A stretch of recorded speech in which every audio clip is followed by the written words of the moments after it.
In the September of 1888, on the high plains of eastern Wyoming Territory, a woman stood at the bottom of a hole she had dug beneath her barn floor, and the people who knew her were certain she had finally lost her mind. The hole was deep enough that when she looked up, the rectangle of light above her head seemed to belong to a different world, a world of wind and sky and the opinions of neighbors, and she stood below all of it with dirt under her fingernails and sweat cooling on her neck and a feeling in her chest that she could not yet name. The dirt walls rose around her straight, as she could manage shored in places with old planking, and the air at the bottom of the hole had a quality that the air above did not. It was still, not quiet in the way a room is quiet when no one is talking, but still in a way that meant the wind, which had not stopped blowing since she arrived on this land 4 years ago, could not reach her here. She leaned her shoulder against the earthen wall and felt the temperature come through her shirt. Not warm, not cold, a third thing entirely. Something that belonged to the ground alone and had no interest in the calendar or the wind or whether Miriam Caldwell had lost her mind. She stayed there, shoulder to the dirt, and breathed. And the air she pulled into her lungs was different from any air she had breathed on this land, heavier and calmer, as if it had been sitting in this spot for 100 years and saw no reason to move. Louisa sat at the edge of the hole, above her legs dangling over the lip, a book open in her lap that she was not reading. She was 12 years old and had her mother's face and her father's patience, and she watched Miriam the way she had been watching her all summer, with an expression that mixed trust with the alertness of a child who understands that the adults around her are not unanimous about her mother's sanity.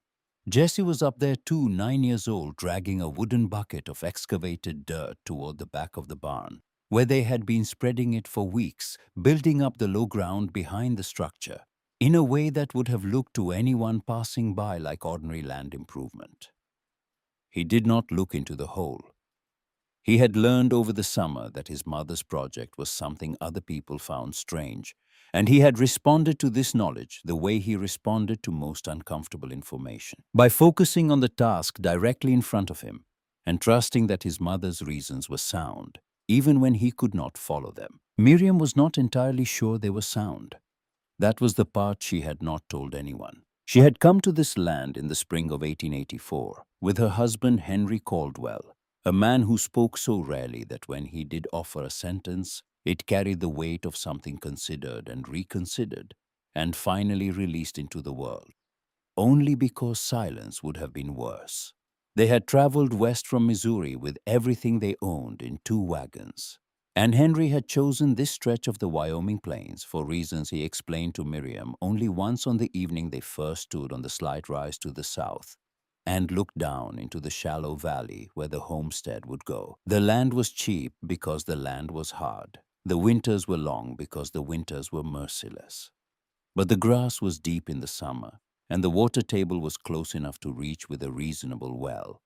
And Henry Caldwell was a man who believed that the things most people avoided were the things most worth doing, provided you were willing to pay attention to what the land was telling you. Miriam had married him for many reasons, but the one that mattered most on that evening, standing on the rise with the wind pulling at her hair and the valley spread below them like an open hand, was that Henry never assumed he knew more than what he could see and touch and test. He was not a man of theories. He was a man of evidence. And when Miriam told him she wanted the barn built at the lowest point of the valley, where the ground seemed deepest and the soil had a density she could feel, when she pushed a stick into it, he did not ask why. He looked at the spot she was pointing to, walked to it, knelt down and drove his own stick into the earth. And then he nodded. Whatever she had felt, he trusted her to have felt it accurately. That was the last time she would have that luxury, the luxury of someone believing her without requiring an explanation. They built the homestead that first summer and into the fall, working from first light until the sun dropped behind the western ridge and the air cooled enough that their hands stiffened on the tools. The house went up first. A simple frame structure with a stone foundation and a roof pitched steep enough to shed the snow that Henry had been told would come in quantities that flatlanders from Missouri could not easily imagine. The barn followed larger than the house, which was common on the frontier, where livestock was worth more than comfort, and a dead cow cost more than a cold night.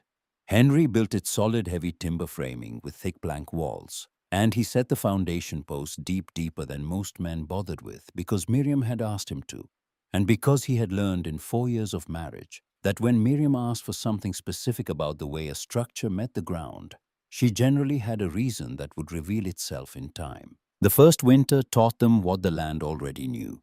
The cold arrived in late November, not gradually, not with the slow decline that winter brought to Missouri, but all at once, as if someone had opened a door onto the dark side of the world and forgotten to close it. The wind came down from the north across hundreds of miles of open plain, with nothing to slow it. No hills, no forests, no cities, nothing but grass and distance. And it hit the walls of the house and the barn with a force that made the timbers groan and the window glass vibrate in its putty. Miriam stood at the kitchen window that first morning of true cold and watched the thermometer on the porch post drop to a number she had never seen in Missouri. And she understood for the first time that this place was not simply colder than where they had come from. It was a different kind of cold. A cold that was not a condition of the air, but a condition of the world. Something that pressed against your clothing and your skin and your bones, as if it were trying to reach the warm thing at the center of you and convince it to stop. Henry lost 2 calves that first winter, both in January, both on the same night when the temperature dropped so far that the water in the barn trough froze solid, and the metal handle of the barn door burned his hand when he touched it bare. He found them in the morning huddled against the south wall of the barn, stiff and frosted, their eyes open, and Miriam watched him carry them out one at a time and set them in the snow beside the fence line where the ground was too hard to dig. He did not say anything. He did not need to. The calves said it for him. This land would take from you anything you failed to protect, and it would not warn you first, and it would not apologize after. But Miriam noticed something that winter that Henry did not, or if he noticed it, he did not find it remarkable enough to mention. The cattle that survived, the ones that made it through the worst nights, did not press against the walls of the barn the way she would have expected. They moved toward the center. They gathered in the middle of the barn floor, packed tight heads down, and they stayed there. And when Miriam went out to tend them on the coldest mornings, the air in the center of that group down low, where the animals stood bunched together, held a warmth that the corners and the walls did not. It was not a great warmth. It would not have comforted anyone standing in shirt sleeves. But it was a difference, a real one, something her hands could feel when she pushed through the group to check on a calf, something her lungs could feel when she breathed in the air at the level of the animals' backs versus the air above her own head. The floor of the barn was warmer than the walls. The center was warmer than the edges. The low air was warmer than the high air. She filed these observations away in the part of her mind where she kept things she did not yet understand, but suspected she would need. The second winter was worse than the first, and the third winter. The winter of 1886 into 1887 was the worst she had seen, though the old-timers along that stretch of the plains said it was nothing compared to what could come. Henry made it through that winter. But the fever that took him came in the spring that followed, as if the cold had planted something in him that waited for the thaw to bloom. He was sick for 4 days. On the 5th day, Miriam sat beside the bed and held his hand and watched the last of him leave, and the thing she felt in the silence after was not grief, not yet grief, came later at night, in waves that caught her off guard for months. What she felt in that first silence was clarity, a terrible, unwanted clarity about what her life was now. She had 2 children.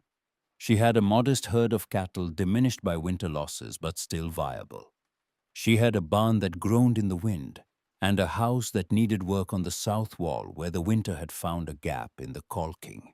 She had more determination than most people thought decent for a woman in her situation, a phrase she heard twice in the weeks after the funeral, once from Ruth Prentice, who lived 2 miles east, and once from a woman at the general store in town, whose name Miriam could never afterward remember. She had no husband. She had no family closer than Henry's brother in Cheyenne, a man she had met 3 times and liked well enough, but who had his own life and his own concerns, and who sent a letter of condolence that was kind and genuine, and that ended with the sentence, "If you decide to sell, I can help you find a fair price."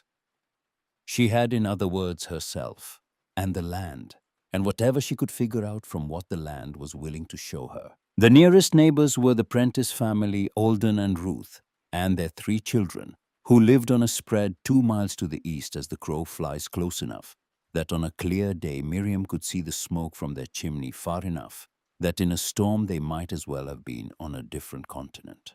Ruth Prentice was a kind woman who expressed her kindness through worry. She rode over within a week of the funeral with a basket of preserves and a manner that Miriam recognized immediately as the manner of someone who has already decided what you need and is prepared to be patient while you come to the same conclusion. Ruth sat at Miriam's kitchen table and held her hand and told her she was not alone. And then before she left, she said the thing Miriam had been waiting for someone to say. Ruth's voice dropped to the careful register she used for subjects she considered delicate, a habit that Miriam had once found endearing and now found almost unbearable. "Miriam, you should think about moving closer to town. A woman alone with 2 children out here, it's not well, you know what I mean." She did not finish the sentence. The space she left was shaped exactly like the word safe, and Miriam heard it as clearly as if Ruth had shouted it. Miriam thanked her for the preserves. She did not address the suggestion. This was a habit of her own, a way of declining without creating a confrontation, and Ruth was familiar enough with it to recognize it and gracious enough to accept it at least for now. Alden Prentice came by the following week ostensibly to check on a fence line that ran near the boundary of their properties. He was a tall man with large hands and a face that had been weathered into an expression of permanent assessment, as if he were always calculating the distance between where things were and where they ought to be. He stood in Miriam's yard and looked at the barn and the house and the cattle in the south pasture. And he did these things with the air of a man conducting an inventory. And then he told Miriam that if she needed help with anything, anything at all, she should not hesitate to ask. He said this with sincerity. He also said it with the confidence of a man who was certain she would eventually need to ask, and was simply establishing the terms early. Then there was Earl Braddock. Earl lived alone on a small rise about 3 miles to the north, a stretch of elevated ground that gave him a view of the surrounding plains that he seemed to value more for its tactical advantages than its beauty. He was somewhere in his 60s, though no one knew exactly where a lean man with white hair and hands that were permanently darkened in the creases from years of work underground. He had spent 11 years in the coal mines of Fayette County, Pennsylvania, before coming to Wyoming. And he carried that experience the way some men carry a war, not by talking about it, but by moving through the world with an economy of motion that made other men look wasteful by comparison, as if he had learned in the dark below the earth that every gesture cost something and nothing should be wasted. Miriam encountered Earl at the feed store in town 2 weeks after the funeral. He was standing at the counter when she came in, and he looked at her with the expression of a man who has heard the news and has decided that words are insufficient to address it. He did not offer condolences. He did not ask how she was doing. He reached into the back of his wagon and pulled out a coil of good rope, heavy gauge, the kind that cost more than Miriam would have spent on herself, and he set it on the counter in front of her. His voice carried the flat vowels of eastern Pennsylvania ground down, but never fully erased by decades in the West. "You'll be needing this." He paid for it and left. Miriam stood at the counter holding the rope and understanding that this was the most eloquent expression of sympathy Earl Braddock was capable of, and that it was in its way more useful than anything Ruth Prentice had said. And then there were the Creevy brothers. 4 of them ranging in age from late 20s to early 40s, who ran cattle on the flatland to the west, and who operated as a unit in the way that brothers who have worked together their entire lives sometimes do, finishing each other's sentences, dividing labor without discussion, and presenting to the outside world a front of collective competence that was, Miriam had to admit, not entirely unearned. They were good cattlemen. They knew the land. They knew the weather. And they had been watching the Caldwell homestead since Henry died with the patience of men who understood that time and hardship would eventually deliver into their hands something they wanted. They came 2 weeks after the funeral, all four of them riding in a line that had the feel of a delegation. The oldest Harlan did the talking. He was a broad man with a jaw like a shelf and eyes that moved constantly cataloging, assessing pricing. He sat his horse in Miriam's yard and removed his hat, and told her in a voice that managed to be both respectful and proprietary that they were sorry about Henry, and that they wanted her to know they were prepared to make a fair offer on the property whenever she was ready. Miriam stood on her porch with her arms at her sides, and her shoulders set in the way they always were when she was about to decline something. She thanked them. She told them she was not selling. She said this with the even voice and the composure she had earned over 5 years on the frontier, a steadiness that was more effective than anger or argument or any of the other responses that people expected from a woman in her situation. Harlan smiled. It was not a cruel smile. It was the smile of a man who has heard an answer he expected and is prepared to wait for a different one. His gaze moved past Miriam to the barn, to the house to the south pasture, where the cattle stood in the late afternoon sun. And Miriam could see him adding up numbers in his head, calculating feed costs and winter losses, and the price of hired help that Miriam did not have and could not afford. When his eyes came back to hers, his voice carried a warmth that was almost convincing. "You think on it, Mrs. Caldwell. Winter'll help you decide." He put his hat back on and turned his horse, and the four of them rode west in the same line they had arrived in. And Miriam stood on the porch and watched them go and felt the sentence land in her chest like a stone dropped into still water. Not a threat. Something worse. Absolute certainty that time was on their side. The winter of 1887 into 1888 was the first one Miriam faced without Henry, and it was harder than she had prepared herself for, though not in the ways she had expected. The physical work she could manage. She knew how to feed cattle and break ice in the water trough, and repair a fence post that the wind had loosened and split wood, and bank the stove, and do every single thing that Henry had done because Henry had never assumed she couldn't, and she had never given him a reason to. The difficulty was not in the labor.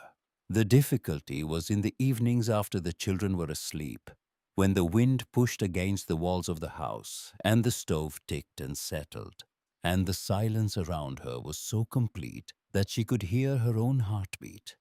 And she sat at the kitchen table with her hands wrapped around a cup of coffee that had gone cold, and wondered whether Ruth was right. Not about moving to town, about her, about whether the things she was noticing, the things she was thinking, the ideas that were beginning to form in the part of her mind that had always worked differently from the people around her.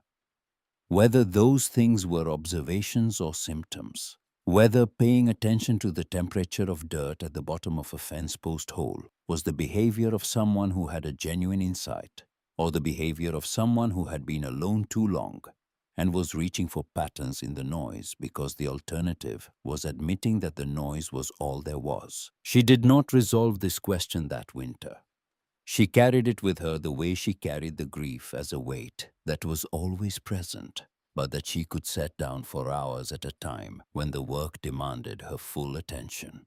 And during those hours, she watched. She watched the cattle in the barn. She confirmed what she had noticed the previous winters. They gathered in the center, not at the walls. The air at the level of their backs in the middle of the barn was measurably warmer than the air at the edges. She knelt on the barn floor and pressed her palms flat against the packed earth, and felt it a temperature that was not warm but was not the killing cold of the air outside, something that felt insulated from the wild swings of the surface, something that held steady while the wind above changed the rules every hour. She told Ruth about it one afternoon when Ruth rode over to trade preserves. She tried to explain what she was feeling, the difference in the dirt, the steadiness of the temperature below the surface, the way the animals seemed to know something about the ground that the people standing on it did not.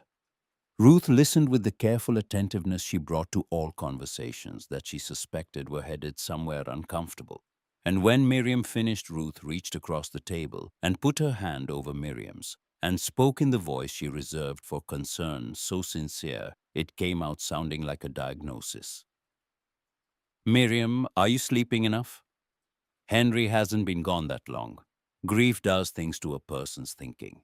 Miriam thanked her for the preserves and said nothing more about the dirt. That evening, after Ruth left, Miriam sat at the kitchen table and told Louisa what she had been observing. She described the temperature of the ground at different depths, the behavior of the cattle, the feeling in her hands when she pressed them against the barn floor versus the barn wall. Louisa, who was 11 then, and had her mother's habit of listening to an idea all the way to the end before responding, sat across the table and was quiet for a long time.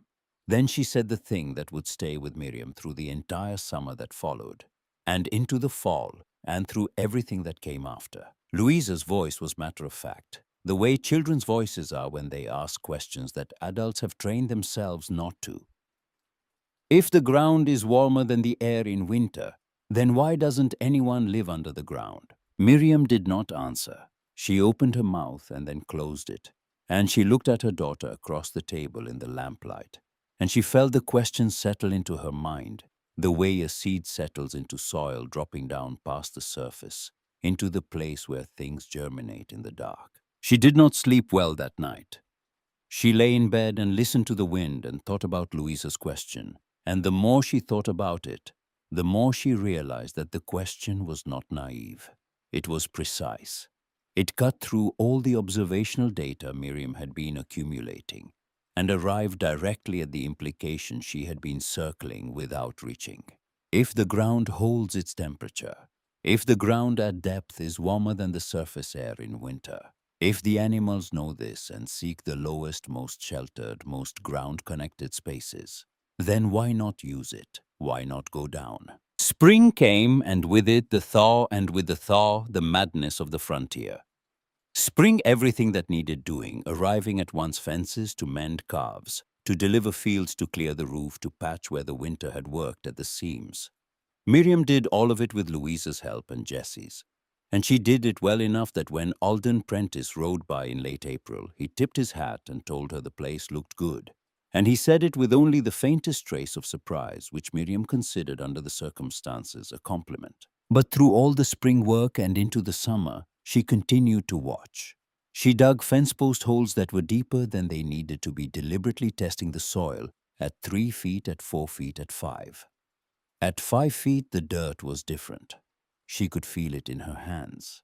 In May, the surface was warming towards summer, but at 5 feet, the soil was cool, not cold, just cool like water from a deep well. She dug a post hole in the heat of July, and at 5 feet, the soil was still cool, cooler than the surface, as if the seasons above were a story being told in a language the deep ground did not speak. She dug again in August, same depth, and found the same thing.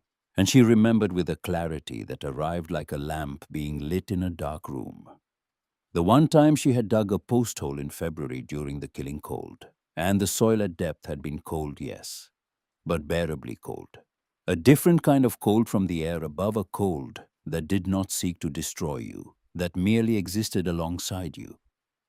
Indifferent to your presence, indifferent to the season holding its own temperature, like a stone in deep shade. She did not have a word for what she was understanding. She was not a woman of formal education. She had attended school through the 8th grade in Missouri, which was more than many women of her generation and less than she would have liked. And the science she knew was the science of practical things, the behavior of water and wood and soil and animals and weather, the science that the frontier taught you, whether you wanted to learn it or not. She did not know the term thermal mass. She did not know that the principle she was discovering had been understood and exploited by human beings for thousands of years. She knew what her hands told her and what her memory confirmed, and that was enough. The idea came to her fully formed on a July afternoon, standing in the barn in the long golden light of a plains evening, the air thick with the smell of hay and animals. She was looking at the barn floor, and she was thinking about the winter that was coming. The winter that was always coming, and the sentence appeared in her mind as clearly as if someone had spoken it aloud. What if you dug a room down there? Not a root cellar, a room. A room large enough for the children and the smallest animals, the ones that would not survive a killing cold no matter how good the barn was above. A room deep enough that the ground itself would do the work she believed it could do. A room accessible from inside the barn so that going down in the worst weather would not mean stepping outside into the thing you were trying to escape. She stood with the idea for a long time, turning it over, testing it the way she tested fence posts, pushing against it to see if it would hold. She looked for the flaw. She looked for the reason it could not work. The dirt walls might collapse. She could shore them. The air underground might go bad. She could ventilate. The space might flood. She could grade the floor and cut drainage channels. For every objection, her mind raised her hands, offered an answer, and after a while she realized that she was not looking for flaws anymore. She was planning. But that night, after Jessie and Louisa were asleep, the doubt came. It arrived the way it always did, not during the day when she was busy and purposeful, but at night when the house was quiet and the wind filled the silence with its ceaseless commentary on the smallness of the things people built out here. She sat at the kitchen table and stared at her hands, the same hands that had felt the steadiness in the dirt, and concluded from it that she should dig a room beneath her barn. And she asked herself the question she had been avoiding. Ruth's voice was in her head, gentle, concerned, certain. Grief does things to a person's thinking. What if Ruth was right? What if this idea, this conviction that the earth would shelter them was not insight, but obsession? She was a woman without a husband, without formal education, without a single person who agreed with her. And she was proposing to spend the last weeks of good weather before winter digging a massive hole beneath her barn based on the feeling in her palms. If she was wrong, she would lose weeks of labor that should have gone to winter preparation. If she was wrong, the barn floor might be weakened, the structure compromised. If she was wrong, the Creevy brothers would be proven right. And the next time they came with an offer, the number would be lower, and the smile on Harlan's face would be wider, and the certainty in his voice when he said winter will help you decide would be the certainty of a man who had been right all along. She sat with the doubt for a long time. The stove ticked, the wind pressed. The coffee went cold in her hands for the second time that evening. And then she thought about the dirt. Not the idea of the dirt, not the theory, but the actual physical feeling of pressing her hand against the wall of a hole at 5 feet in February and feeling something that was not warm and was not killing cold, something that simply was something that did not care about the wind or the season or the opinions of the Creevy brothers. She had felt it. Her hands had felt it. And she decided, sitting there in the dark kitchen with the wind outside, that she would trust her hands over the opinions of people who had never put theirs against the same wall. This was not the absence of fear. This was a decision made in the presence of fear. And she understood the difference, and she carried the fear with her when she went to bed. And it was still there in the morning when she woke up and began to plan. She told Louisa and Jessie in late August when the light was still long and golden, but the night air already carried the first edge of what was coming. Louisa listened with her whole body the way she always did, leaning forward slightly, her eyes on Miriam's face. And when Miriam finished explaining, Louisa's first question was about dimensions. How wide? How deep? How would they get the animals down? She was her mother's daughter in every way that mattered. And Miriam felt a surge of something that was not quite pride and not quite relief, but lived in the space between them. Jessie looked at his mother with an expression she recognized from Henry, the look of someone who has decided that trust is more practical than understanding. She began in the first week of September. She pulled up the planking in the central section of the barn floor, setting the boards aside carefully because she would need them again. The ground beneath was hard-packed and dry, which was what she had hoped for. She started with the pickaxe that had been Henry's, and moved to the shovel when the pickaxe had broken through the hardpan and she worked every morning from first light until the midday heat made the air in the deepening hole too close to breathe comfortably. And then she worked again in the late afternoon until dark. Louisa hauled dirt in a wooden bucket, carrying it out the barn door, and spreading it behind the structure in the low scrubby area where Miriam had always meant to level the ground.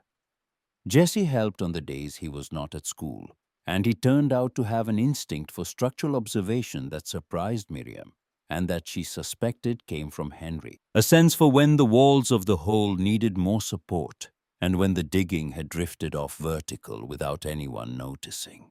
He would stand at the edge and look down and point at a section of wall, and say in his quiet voice that part's leaning, and Miriam would check and he would be right. Word got out. On the plains it always got out, carried by the same wind that carried everything else, gossip and weather, and the faint smell of other people's cook fires. Earl Braddock heard about it first from one of the Creevy brothers who stopped by his fence line to pass the time. Earl rode over on a grey morning and stood at the edge of the barn and looked at what Miriam was doing for a long time. He held his hat in his hands the way men did when they were confronted with something they had not expected and were trying to decide whether it deserved respect or concern. After a while, he said in his careful, flattened English that he had seen some things in his years, but a woman digging a room under her barn floor was among the most unusual. He did not smile. He did not shake his head. He looked at the hole longer than anyone else who had seen it, and before he turned to go, he asked a question that Miriam recognized immediately as the question of a man who had spent 11 years underground. His eyes narrowed, professional rather than skeptical. "How deep are you planning to go?" Miriam told him. "Deep enough to stand. Maybe a little more." Earl nodded a single motion and left. The Creevy brothers came next, two of them together, Harlan and the second oldest, and they stood in the barn and looked at the excavation. And one of them said loud enough that Miriam was clearly meant to hear that it was a shame what loneliness could do to a person. Miriam did not respond. She was 8 feet down by then, and the acoustics of the hole made the comment arrive muffled, as if the earth itself had chewed on the words before delivering them. Ruth Prentice came, and this time she did not say anything at all. She stood at the edge of the hole and looked down at Miriam with an expression that moved through several stages of emotion in the space of a few seconds. Surprise followed by confusion, followed by the kind of worry that comes from genuinely loving someone you believe is making a terrible mistake. She left without offering advice, which was so unlike Ruth that Miriam knew the situation had moved beyond the territory where advice was considered useful and into the territory where people simply watched and waited for the inevitable. Then Harlan Creevy did something that shifted the ground beneath Miriam in a way that had nothing to do with digging. He rode east to the Prentice place and sat on Alden's porch and made his case. Miriam heard about it from Ruth, who told her the next day with the reluctance of a woman who was not sure whether she was being helpful or harmful by passing along what she had heard. Harlan had told Alden that Miriam was compromising the structural integrity of her barn, that if the floor collapsed, she would lose cattle, that if she lost cattle, she would not survive the winter without help from the neighbors, that if the neighbors had to support her through the winter, it would strain everyone's resources. That this was, in other words, not merely Miriam's problem, it was the community's problem. And someone, Harlan suggested, someone Miriam respected, someone like Alden, ought to talk to her before the situation deteriorated further. Ruth told Miriam this on the porch of the Caldwell house, holding a jar of preserves she had brought as a kind of ambassador's gift. And Miriam listened to every word and was quiet for a long time after Ruth finished. She understood what Harlan was doing. He was not simply mocking her. He was building a case. He was constructing the narrative that Miriam Caldwell was not merely eccentric, but irresponsible, not merely foolish, but a burden. And he was doing it with the patient, methodical competence that made the Creevy brothers effective at everything they did. He was not wrong that a collapsed barn floor would cost Miriam her cattle. He was wrong about the floor collapsing. But the distinction between those two things, the difference between a valid concern about a real risk and a manufactured concern about a risk that existed only in the imagination of someone who had never stood at the bottom of the hole and felt what Miriam felt. That distinction was not one she could explain to Alden or Ruth or anyone else. She could only demonstrate it, and the demonstration was months away, waiting in the cold she could not yet see. Miriam's voice was level when she finally responded, each word placed with the precision of someone setting stones in a wall. My barn, my cattle, my hole. Then she offered Ruth coffee and changed the subject. A week later, Earl Braddock returned. He came without announcement, riding up to the barn on his grey horse in the early morning, and Miriam heard his boots on the barn floor above while she was working in the hole below. She climbed up and found him standing beside the opening with two objects at his feet. One was a pickaxe, heavier and sharper than the one she had been using, with a handle that had been shaped by a man who understood how a tool should meet the hand. The other was a spirit-level, homemade a length of board with a glass vial set into a channel at the center, filled with liquid, the kind of instrument that miners use to check horizontal planes in the tunnels below the earth. Earl did not explain either object. He looked at Miriam with his weathered face and his miner's hands, and delivered his assessment in a voice stripped of everything unnecessary. Your pick's dull, and if you dig without checking your levels, the walls will come in on you. Then he turned and walked back to his horse and rode north toward his place on the rise, and Miriam stood in the barn holding the spirit level and understanding several things at once. Earl was not saying she was right. He was not endorsing her project. He was not volunteering to help. He was doing something more precise than any of those things. He was reducing the probability that she would fail, and he was doing it in the only way he knew how, by giving her better tools and better information. And he was doing it without requiring her to explain herself or justify her reasoning or thank him for his involvement. It was the closest thing to support she had received from any adult human being since Henry died, and it came from a man who might or might not think she was out of her mind, but who had decided for reasons of his own that if she was going to dig a hole, she might as well dig it right. By the end of September, the hole was finished. Miriam stood at the bottom in the late afternoon light and looked up at the rectangle of barn-lit air above her, and the dimensions of the space around her were close to what she had planned, though she had measured nothing with anything more precise than her own stride and her own sense of what a family needed. The walls were as straight as she could make them straighter, since she had started using Earl's level, and the depth was roughly the height of a tall man, perhaps a little more deep enough that the surface world above felt like a story being told at a distance. Louisa sat at the edge, her feet dangling, her book in her lap. Jesse was somewhere in the barn above, doing the kind of quiet work he did when he wanted to be useful without being noticed. Miriam pressed her hand against the wall. The dirt was cool, not cold. The air was still. The wind that had been blowing all day, pushing against the barn walls above, bending the grass in the fields, carrying the faint sound of cattle and distance, did not exist down here. For the first time in a very long time, she felt something that was not grief, and was not fear, and was not the loneliness of being the only person who believed in what she was doing. She felt certainty, not the loud, aggressive certainty of people who have never been wrong, a quieter kind, the certainty of someone who has pressed her hand against the evidence and found it solid. Then immediately after the thought that followed the certainty, like a shadow following a body into sunlight. Being right only means something if the winter proves it. She had built the space. She had shored the walls and graded the floor and planned the ventilation and prepared the entrance. She had done everything she could do with her hands and her tools and her thinking and her two children's help. And now she had to wait for the cold to come and tell her whether she had been listening to the land or listening to her own loneliness. And the distance between those two possibilities was the distance she would have to live inside for the next 4 months, and there was nothing she could do to shorten it. She climbed out of the hole and stood in the barn and looked at the rectangle of dark below her feet, and the wind pressed against the barn walls. And somewhere to the west, the Creevy brothers were doing their evening chores, with the comfortable certainty that time would deliver them what they wanted. And somewhere to the east, Ruth Prentice was setting her table and worrying about Miriam in the gentle, unrelenting way she had. And somewhere to the north, Earl Braddock was sitting on his porch, watching the sky with the eyes of a man who knew what the ground could hold, but had never thought to ask it. The light was fading. The air was cooling. The season was turning, the way it always turned out here. Not gradually, not with any warning. A person could act on, but all at once.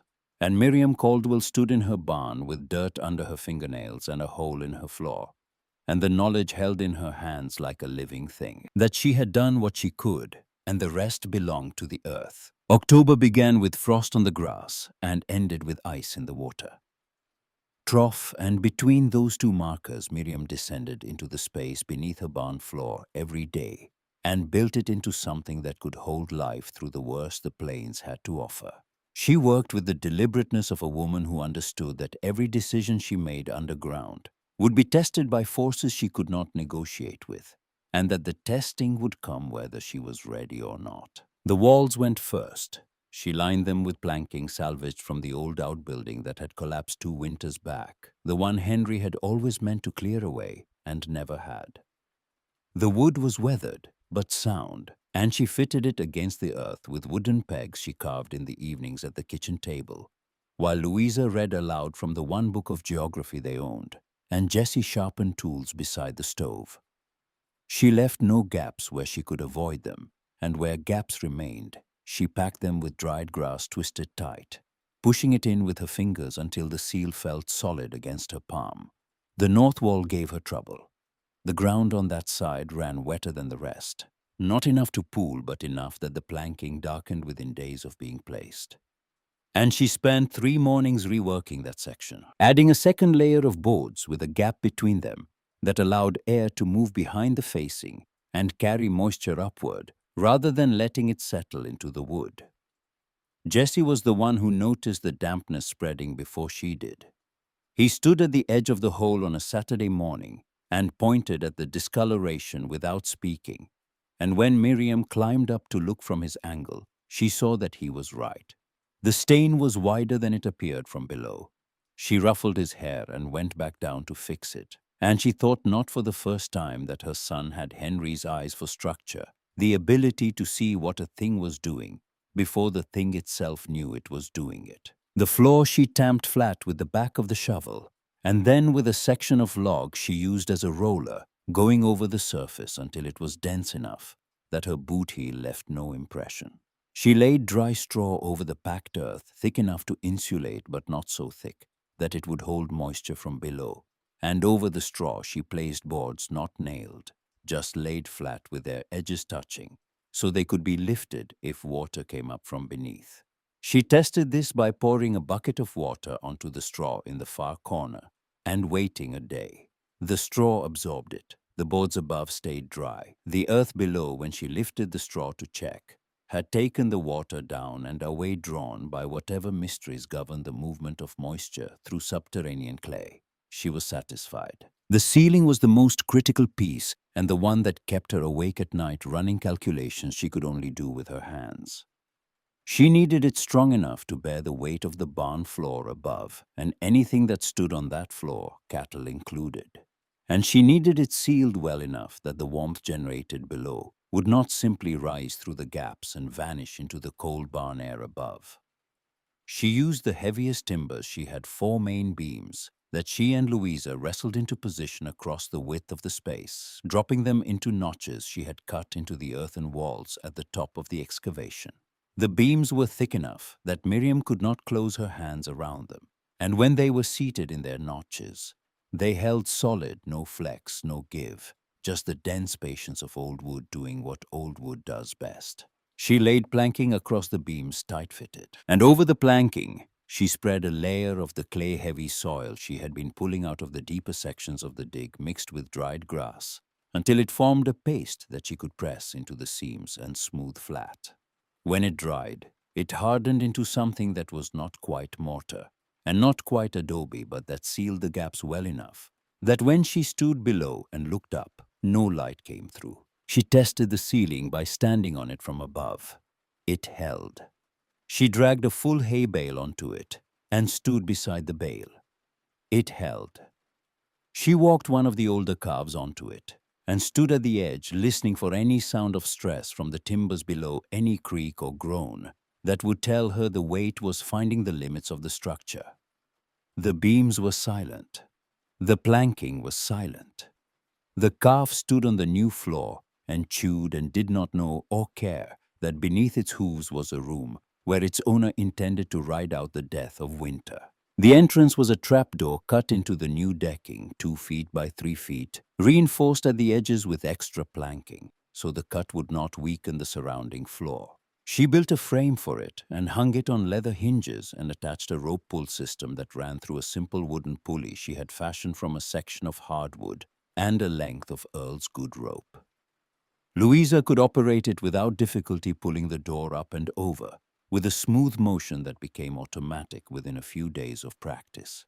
Jesse could manage it with effort, bracing his feet and leaning back into the pull, his small frame doing work that was slightly beyond its natural capacity, but not beyond its willingness. The ventilation was the part Miriam had thought about longest and hardest, lying awake through nights in September, while the wind tested the house walls and the stove murmured its low orange commentary in the corner. She knew from the root cellar she had always kept a shallow one near the house, that Henry had dug their first year, that air underground could turn foul if nothing moved it. The root cellar was small enough that opening the door periodically was sufficient to refresh the air inside. The room beneath the barn was larger, and it would contain a stove, and a stove consumed air and produced smoke and carbon and heat, all of which needed somewhere to go. She designed 2 separate systems, and the separation was the key to everything. The first was the stovepipe. The small iron stove she planned to install, the one Henry's brother had shipped from Cheyenne the previous spring, at her request, would vent its smoke upward through a pipe that ran through the ceiling planking through the barn floor above and out through a hole she would cut in the barn's south wall near the eaves. This pipe would carry the combustion gases out and critically would create a draw, pull of air upward through the pipe that was driven by the heat of the fire itself. The second system was a ventilation channel cut along the base of the north wall, running at a slight upward angle to a vent positioned on the north side of the barn's base, covered with a hinged wooden flap that could be opened or closed from inside the room below by means of a cord threaded through the wall. The vent opening was the size of 2 fists placed side by side, large enough to allow fresh air in, but small enough that the cold it admitted was negligible compared to the warmth the stove and the earth together provided. The principle was one she understood without having the language for it. When the stove burned, hot air rose through the pipe and exited the barn. This created a deficit of air in the room below, and that deficit pulled fresh air in through the vent on the opposite wall. The fresh air entered low, moved across the floor of the room, warmed as it passed near the stove and the bodies of the people and animals inside, and the warm air rose and exited through the stovepipe, pulling more fresh air in behind it. A continuous circuit, living air, not dead air. She had arrived at this understanding not through any textbook, but through memory and logic, remembering that the root cellar smelled stale when it had one opening and fresh. When she propped both the door and the rear vent open at the same time, and extending that observation to a space that was larger, and that had a heat source to drive the circulation actively, rather than relying on wind alone. On an evening in the middle of October, with the light failing early, the way it did when the season began to tip, Miriam descended into the finished space for the first time with a lantern in one hand and nothing particular to do except be there. She climbed down the rough ladder she had built from 2 lengths of timber and nailed crosspieces, and she stood at the bottom and held the lantern up and looked at what she had made. The flame in the lantern did not flicker. This was the first thing she noticed, and it arrested her attention in a way that the visual details of the room did not. Above ground, every flame she had ever known moved. Candles bent in the draught from a window. The stove flame danced when the wind found the chimney. Lanterns swung and guttered when you carried them between buildings. Down here, the flame stood perfectly vertical, a bright, still line inside the glass, as motionless as if it had been painted there. It was such a small thing, and it told her so much. No wind, no draught, No movement of air except what entered through the vent, and that movement was so gentle it could not disturb a flame. The world above was never this still. The world above was always in motion, always pushing, always reminding you through the rattle of a window, or the creak of a board, or the whistle at the corner of the eaves, that you were a small thing on a vast plain, and the plane was not obligated to care whether you survived. Down here, the plane could not reach her. The second thing she noticed was the smell, not unpleasant, loam and dry straw and the faint mineral tang of deep clay, and the ghost of the dried grass she had packed into the ceiling seams. It was the smell of the inside of the earth. A smell she had known in fragments from every hole she had ever dug, but never in this concentration, never as the dominant note in the air, rather than a passing trace caught during work. It smelled like permanence. The third thing she noticed was the temperature. She had been anticipating this, had been thinking about it for months, but the reality of it still surprised her. It was not warm. She was clear about that. Standing in the room in her coat and her boots, she could feel that the air was cooler than a heated house. But it was so far from the killing air above that the difference felt like a change in kind rather than degree. She pulled off her right glove and held her bare hand out in front of her palm up the way you hold your hand out to test for rain. But there was no rain down here, no wind, no weather of any kind. The air sat on her open palm with a weight and a temperature that did not belong to October or to any other month. It was the temperature of depth itself of soil that had been sitting below the frost line since before anyone built anything on top of it. And it did not fluctuate, and it did not negotiate. And it owed nothing to the stove or the season, or the opinions of anyone who had ever told her she was out of her mind. She closed her hand slowly around the air, as if she could hold it. And of course she could not, but the feeling stayed in her fingers long after she opened them again. She stood there for a long time. The lantern burned its steady, unflickering flame. The silence was so complete she could hear her own breathing, and the sound was strange to her. Not because it was unfamiliar, but because it was the only sound. No wind, no creaking, no sense of the immense open country pressing against the walls. For the first time since Henry died, she felt something she could not name immediately, and then she could. Not safety, quieter than safety. It felt like confidence that did not require anyone else's agreement to exist. She stayed longer than she needed to. Through November, she tested the room against reality, and reality cooperated more than she had dared expect. She moved the three youngest calves down, the ones that were most vulnerable to the cold, bringing them through the trapdoor one at a time, a process that was difficult the first time and became routine by the third. She kept them below through the night and brought them up during the warmer midday hours, watching their behavior and their condition. The way she watched everything with the patient attention of a woman who knew that the difference between survival and loss on the frontier was almost always a matter of observation. The calves were steady. Their coats stayed full and glossy. They ate normally. The youngest, a heifer calf born late in the season, who had been thin since birth, and whom Miriam had privately feared would not make it through a hard winter, gained weight in November for the first time since she was born. Miriam ran her hand along the calf's flank one morning and felt the new density there. The padding that meant the animal's body was storing energy rather than burning it merely to stay alive. And she felt a pulse of vindication so fierce it startled her. She had been right. Her hands had been right. The earth was doing what she believed it would do. She lit the stove for the first time on a cold evening in the last week of November.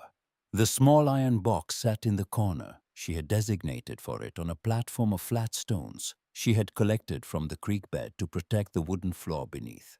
And when she opened the door and fed in the first sticks of dry wood and touched the match to the kindling, the fire caught and the smoke rose through the pipe above, and she could feel within what seemed like minutes the temperature in the room shift upward. Not dramatically, not the blast of heat that a roaring stove could produce in a small cabin above ground. A gentler change, the kind of warmth that meets you in the middle rather than overwhelming you from one direction. The stove added its heat to the heat the earth was already providing, and the two sources worked together in a way that Miriam had hoped for, but had not been certain of until she felt it. She sat on the low bench she had built along the east wall, a simple plank on two supports, and Louisa sat beside her, reading by the lantern light, her breath visible as a faint mist that dissipated before it rose to the ceiling, and Jessie lay on his side on a pile of blankets in the corner, asleep the way children sleep when they feel safe completely, his face slack and his breathing deep and even. The stovepipe drew the smoke up and away, and the vent flap admitted a thin, invisible thread of fresh air along the floor, and Miriam could feel the circulation working, could feel the air moving in its slow circuit, alive but gentle, sustaining without intruding. The smell of wood smoke mixed with the smell of earth and straw, and the combination was something she had never encountered before, something that belonged to this place and no other. She burned perhaps a third of the wood she had expected to need for the worst November nights. On the nights when she could hear the wind above pushing against the barn walls, and knew from 5 winters of experience that the stove in the main house would be fighting a losing battle against the cold. Down here, the small stove barely worked, feeding on its modest ration of wood, and producing a warmth that the earth amplified, and held the way a stone wall holds the heat of a fire, long after the fire itself has gone out. The arithmetic was simple and devastating. Less wood meant more winter. More winter meant survival extended further into the months when the cold was worst and the reserves were lowest. The hole in the ground that everyone thought was a monument to loneliness was going to save her firewood by a factor she had not dared to predict, and that exceeded her most optimistic calculations. But November was practice. November was the exhibition game before the season that counted. And Miriam knew it, and she spent December and January preparing for what the old-timers along that stretch of the Wyoming plains had been watching for, reading the signs the way they read them every winter, with the attention of people who understood that the land communicated its intentions to those who were willing to listen. Harlan Creevy came on a morning in early November, riding alone this time, without the buffer of his brothers. He dismounted in the yard and stood before Miriam's porch, and removed his hat, and the gesture, which might have looked like courtesy, had the feel of a man preparing to deliver a message he considered important. His voice was stripped of the amused condescension that had characterized his previous visits, replaced by something harder, something closer to the voice he used when he was negotiating the price of cattle, and wanted the other party to understand that the negotiation had limits. "Mrs. Caldwell, I'm saying this out of respect for you. You're risking your herd, you're risking your barn, and you're risking those 2 children on an idea that nobody agrees with. If that floor gives way, you lose everything. And the price I'm offering today won't be the price I offer after." Miriam looked at him from the porch, and the distance between them, which was only the width of the steps, felt like the distance between two people standing on opposite sides of a conviction. She saw in his face that he was not being cruel. He believed what he was saying. He believed with the same certainty he brought to everything that she was a woman in over her depth who would eventually come to understand this. And he was positioning himself to be there when she did, not out of malice but out of the practical, unsentimental opportunism that had made the Creevy brothers successful in a place where success was measured by the simple metric of who was still standing when the winter ended. She absorbed his words the way she absorbed the cold, acknowledging the reality of it without letting it penetrate to the part of her where her decisions lived. She thanked him for his concern. She told him the barn floor would hold. She spoke without anger, without defensiveness, in the voice of someone stating a fact about the physical world.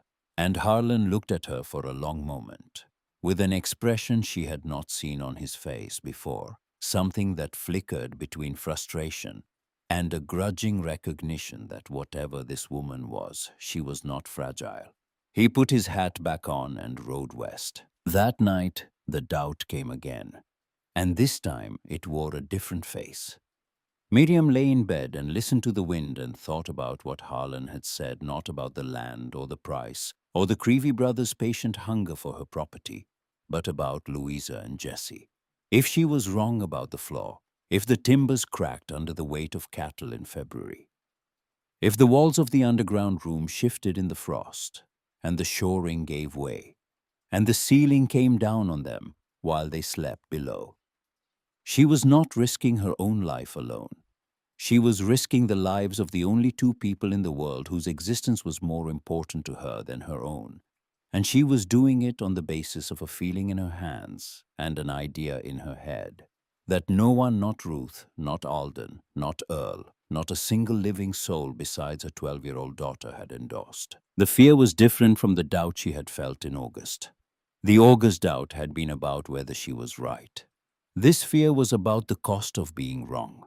She lay with it for hours, feeling it move through her like cold water. And she did not push it away or argue with it or try to replace it with confidence. She let it be what it was. And then sometime before dawn, she thought about the afternoon she had spent standing on the ceiling from above, walking across it, jumping on it, dragging the hay bale, leading the calf. She thought about the beams in their notches, silent, unflexing. She thought about Jessie's eyes finding the wall section that was leaning before she saw it herself, and the correction she had made, and the way the wall had held solid since.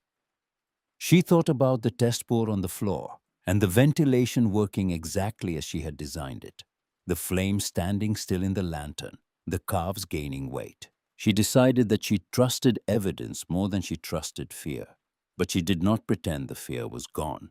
She folded it up and placed it beside the evidence in the part of her mind where she kept the things that mattered, and she carried both of them forward into December and January and the gathering dark. The signs came in late January, and they came from every direction at once.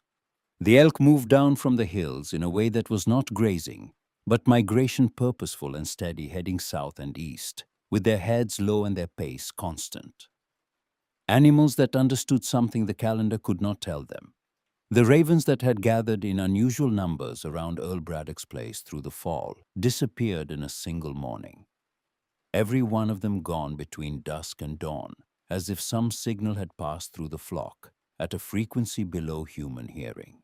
The sky in the evenings took on a quality that the old-timers recognized the way a doctor recognizes a symptom.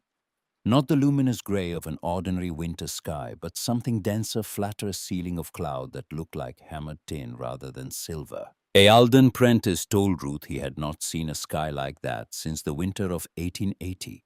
And that she should make sure they had enough wood split for 3 weeks, and that she should not argue with him about the number. Earl Braddock, when the Creevy brothers stopped near his fence line to exchange the small talk that passed for communication among men who lived at distances from each other, that would have been considered exile anywhere else, said only that he believed they were in for something worth preparing for. Then he turned his horse and rode back toward his barn, without waiting for a response, and the Creevy brothers watched him go with the expression of men who have received a piece of information they did not ask for and are not sure what to do with. Miriam had been watching the same sky. She had also been watching something no one else was watching, because no one else had a room beneath their barn floor to watch it in. The mice that lived in the barn, the small gray population that she tolerated because they ate the insects she did not tolerate, had moved entirely into the lower level. She had not encouraged them. She had not baited them down or blocked their usual runs along the barn walls. They had simply relocated all of them over the course of a few days in mid-January, abandoning the upper barn for the underground space as if they had received the same signal as the ravens, but had responded to it by going down rather than away. Miriam found them there on a Tuesday morning, clustered in the corners of the room, below their small eyes catching the lantern light. Their bodies relaxed in the way of creatures that have found the place they were looking for.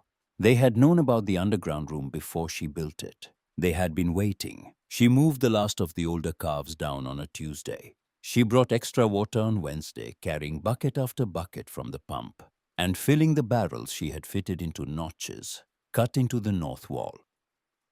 Working quickly because the pump handle was already stiffening in the cold, And she knew from experience that the window between a pump that worked reluctantly and a pump that did not work at all could close in a matter of hours. She filled every container. She had enough water for the children and the animals for at least 5 days, and she sealed the barrels with wooden lids and set a blanket over them to keep the temperature from dropping below freezing in the room's steady air. On Thursday afternoon, she stood on the porch and looked north. The sky was the color of something that had given up trying to be a color. A uniform dullness that extended from horizon to horizon without variation or depth. And along the northern edge of that dullness, just above the line where the land met the sky, there was a band of darkness that was not cloud and was not night. It was something else, something coming. And it was coming fast, faster than weather usually moved across the plains, as if the distance between where the storm was born and where it intended to arrive was a formality the storm had decided to dispense with. Miriam called the children in early. She lit the stove in the house and cooked supper, and then cooked breakfast for the next morning, wrapping it in cloth and setting it in the basket she would carry down the ladder. She packed blankets and books and the small wooden box where Jesse kept his carved animals, and Louisa's sewing kit, and the coffee pot, and the coffee, and the tin cups. She moved through the house with the focused efficiency of a woman who had rehearsed this moment in her mind many times, and was now performing it with the calm that comes from preparation, rather than the calm that comes from not understanding what is about to happen. Louisa helped without being asked.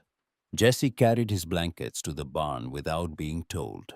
The three of them worked in the lamplight with the wind already beginning to build outside, and they did not speak because there was nothing to say that their hands were not already saying. The storm arrived that night with a sound that Miriam had heard only twice before in her years on the plains, and both of those times she had been inside the house with Henry beside her, and the sound had been frightening, but containable, something the walls could hold at bay.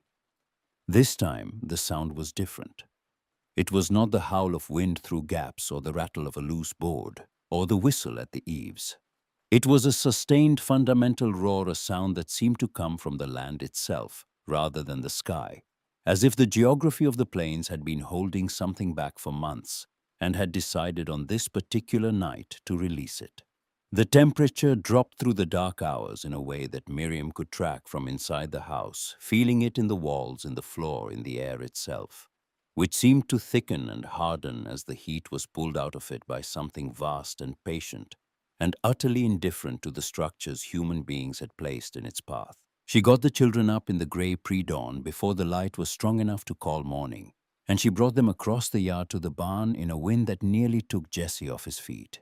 The cold hit their faces like a physical blow, and Miriam pulled Jesse against her side and pushed forward with her head down and her free hand gripping Louisa's coat, and the distance between the house and the barn, which she had walked 10,000 times, felt longer than it had ever felt, as if the wind was stretching the space between the two buildings as a demonstration of what it could do. Inside the barn, the air was marginally less violent, but no warmer. Miriam opened the trapdoor and the children went down, Louisa first. Then Jessie and Miriam handed down the basket and the blankets, and then descended herself and pulled the trapdoor shut above her. And the sound of the wind, which had been a physical presence in the barn, dropped to something muffled and distant and almost abstract, like hearing a war from the bottom of a well. The difference was immediate. Miriam stood at the bottom of the ladder and felt the air around her, and knew in the first breath she took that everything she had believed was true. The cold down here was real. She was not descending into warmth. But the character of the cold was so different from what was happening above that the comparison was almost meaningless, like comparing the current of a river to the current of an ocean. Above the cold was a weapon, active, penetrating, searching for the gaps in your clothing, and your resolve driven by a wind that gave it force and direction and malice. Down here, the cold was a condition, static, manageable, indifferent. The air did not move.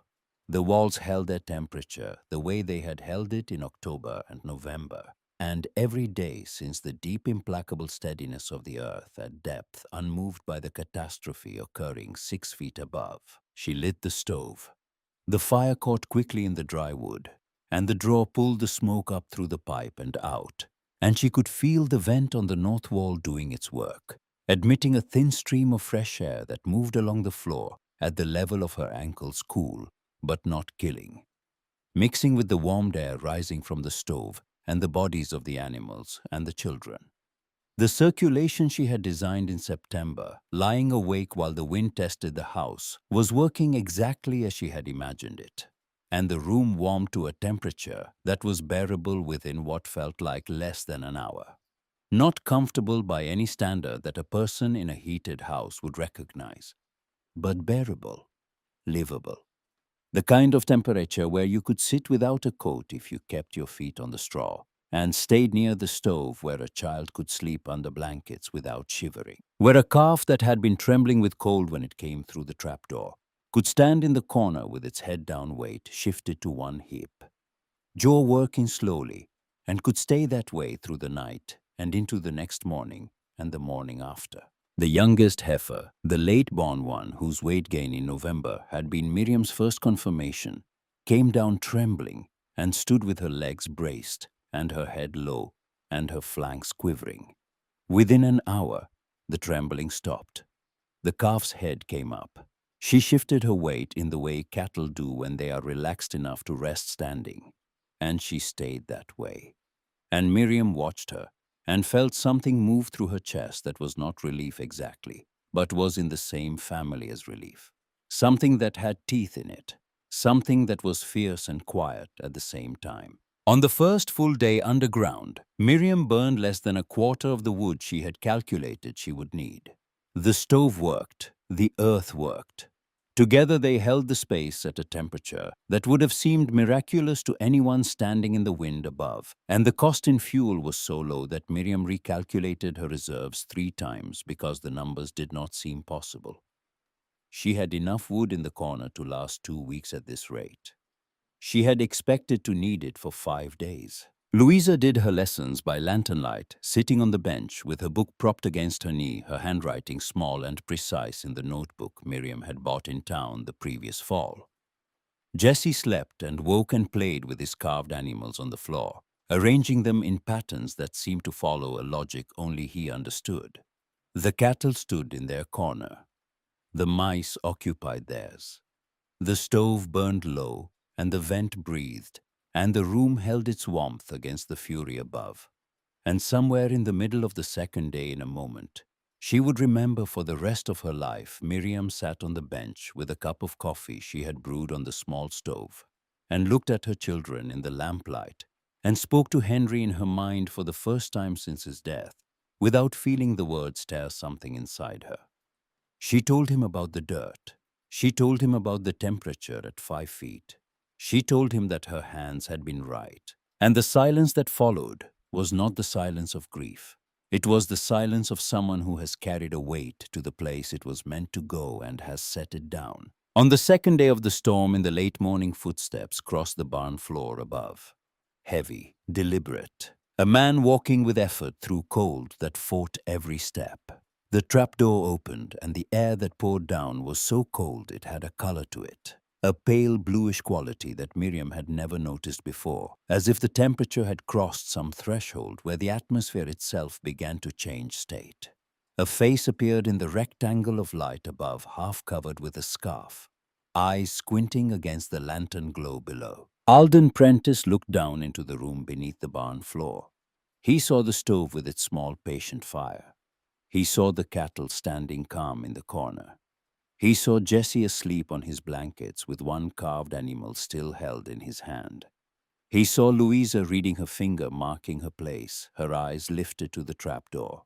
He saw Miriam sitting on the bench with a cup of coffee, looking up at him without surprise, as if she had been expecting him, as if she had known that sooner or later the evidence would send someone down the ladder. He climbed down. He stood in the center of the room without removing his coat, turning slowly, taking in the walls and the ceiling, and the vent and the stove and the animals and the children and the woman on the bench. The cold that had come in with him through the trapdoor dissipated within minutes, absorbed by the room's steady air the way a stone absorbs a drop of water. He stood there, and Miriam could see him recalculating.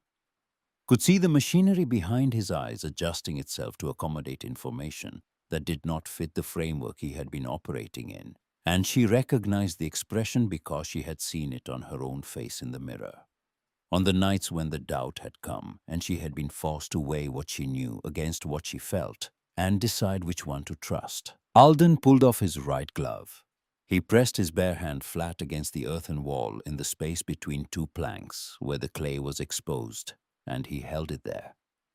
The room was quiet. The children were watching. The cattle breathed their slow, calm breath. The stove ticked. And Alden Prentice, who had lived on the Wyoming plains for 12 years and had never once been inside a room that felt like this, stood with his hand on the wall of a hole in the ground, and his whole body arriving at a conclusion his mind had not yet articulated. His voice, when it came, was barely above a whisper, a single word that carried more weight than any sentence Miriam had heard in months. Lord. Miriam reached to the shelf beside the stove where a second cup sat waiting, filled it from the coffee pot that she had placed there that morning, because she had known with the certainty that came from understanding people, as well as she understood soil, that someone would come, that when they came, they would need something warm in their hands to hold while they rearranged what they thought they knew. She held the cup out to him. Alden took the coffee. He drank. He sat on the bench beside Miriam and in the lamplight underground with the storm dismantling the world above them. He told her what the winter was doing to his family. His cattle were in the barn with extra hay baled against the north wall, and the corner stove running since the storm broke, and he had burned through close to half his wood supply in 2 days, and the animals were still cold enough that 2 of them had stopped eating. Ruth had been keeping the children in the kitchen with the main stove going almost without rest, and the house was still cold enough that they had slept in their coats the first night, all of them, Ruth and the 3 children, in a row on the kitchen floor, because the bedrooms were uninhabitable. He did not say he had been wrong. He did not say Miriam should have been listened to. He sat in the room she had built and drank the coffee she had poured, and the things he did not say were louder than the things he did. And when he finished the cup and set it on the bench beside him, he sat for a while longer, his hands on his knees, his eyes moving around the walls as if he were memorizing the construction.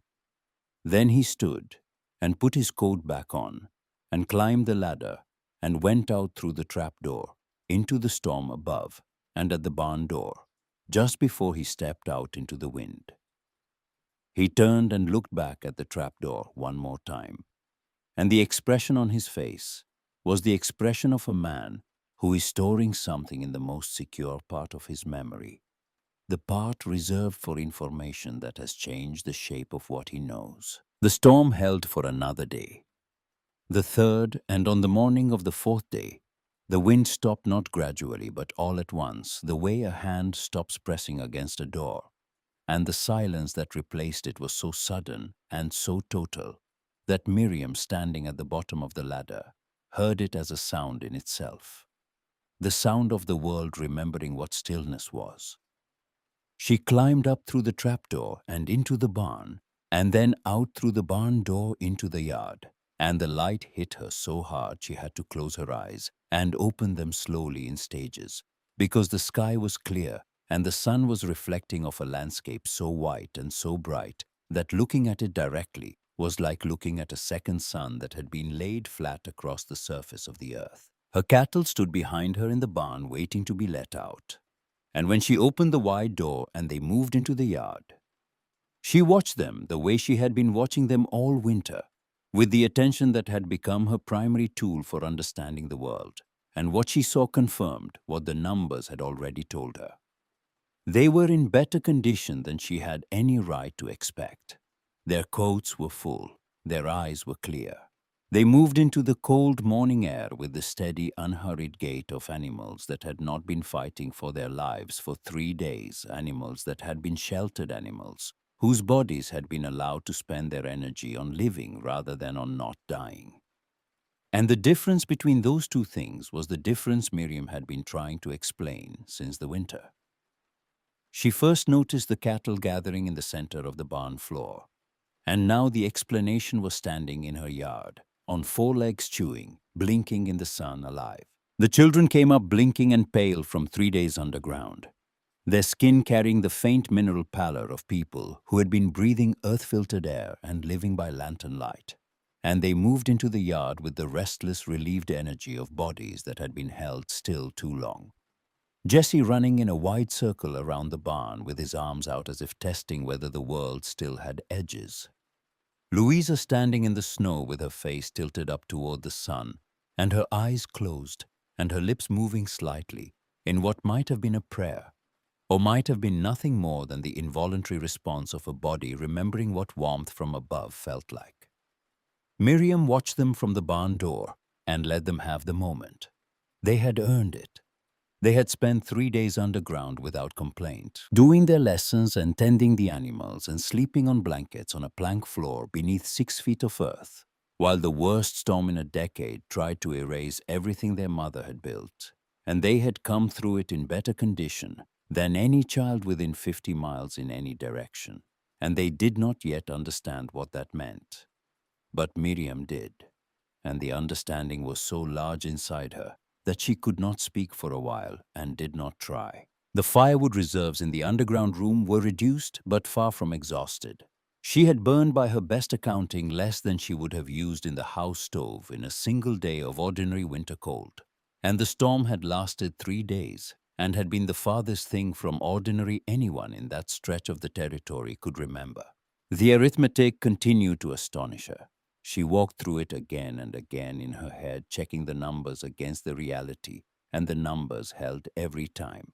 The earth had done what she believed it would do. The earth had done more than she believed it would do. And the cost of learning this, the cost of the months of labor, and the ridicule and the doubt and the nights lying awake wondering whether Ruth was right about grief and thinking, and the slow erosion of a mind left alone too long. The cost had been paid, and the receipt was standing in her yard on four legs, alive, every single one of them.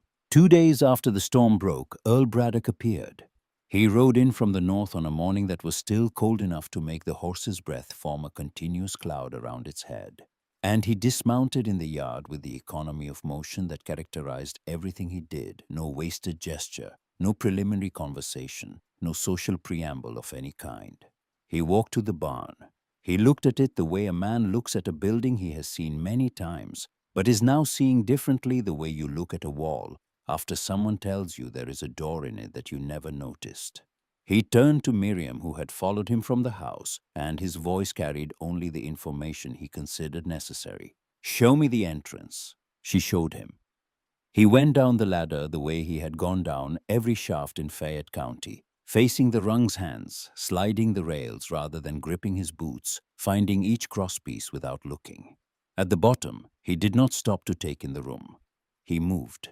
He went to the ceiling first, reaching up and pressing the heel of his hand against the underside of the main beam, testing for flex the way a doctor tests for a pulse, 2 seconds of pressure, and then moving to the next beam and the next.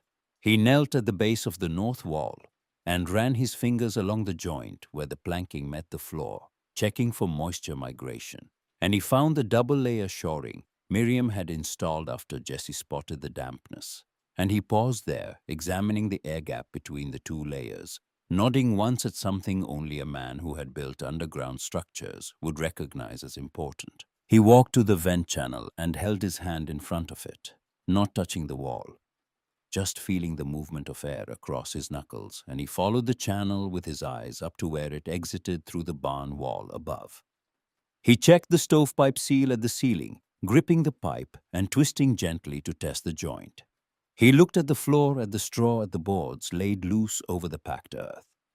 He did all of this in less than 5 minutes with the systematic efficiency of a man conducting an inspection. He had conducted 1,000 times in another life in tunnels that were deeper and darker and far more dangerous than this. And Miriam stood at the bottom of the ladder and watched him, and understood that she was seeing something she had never seen from Earl Braddock before. She was seeing him in his element. Down here below the surface, surrounded by earth on 4 sides, Earl was not the taciturn rancher who lived alone on the rise to the north. He was a miner, He was home. When he had finished his inspection, he stood in the center of the room and was still for the first time since he had come down, and the stillness had a different quality from the purposeful motion that had preceded it, heavier, more personal, as if the professional assessment was complete, and the man underneath it was only now being allowed to speak. He did not touch the walls. He did not need to. He had spent 11 years surrounded by walls like these, and the temperature and the silence and the way the air held itself in an underground space were not revelation to him the way they had been to Alden. They were memories, and the memories were the source of the expression that settled onto his face now, an expression that was not wonder but recognition, and not recognition but regret, because he had known this. He had known it his entire adult life. He had carried the knowledge in his body from the mines of Pennsylvania to the plains of Wyoming, and he had never once thought to use it above ground. And a woman with no mining experience and no engineering education had walked past him to the answer he should have reached decades ago. His voice dropped below the register he used for ordinary speech into the place where difficult truths are stored and rarely accessed. I lost 4 head, oldest and youngest. My wood is in a condition I'll need to address before next winter. The pause that followed was long enough to hear the barn creak in a gust above. I spent 11 years underground in Fayette County. I know what the ground holds. I knew it, and I watched you dig, and I thought you were... He stopped. His jaw tightened. The distance between knowing a thing and doing a thing, I don't have a word for it. But I should have crossed it. That's on me and nobody else. Miriam had expected Earl's technical eye. She had expected his miner's inventory of every joint and seal. She had not expected shame, not the public performative kind, but the private corrosive kind that comes from possessing knowledge that could have prevented loss and failing to act on it. Earl's reckoning was not with Miriam.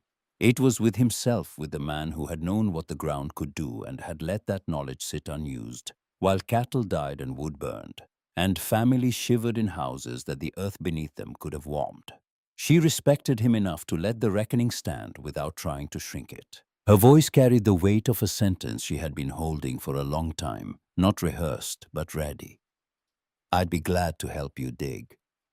Earl nodded once, and that was enough. 1 week after the storm, Harlan Creevy rode in alone on a morning so bright, the snow glare turned the landscape into something that hurt to look at.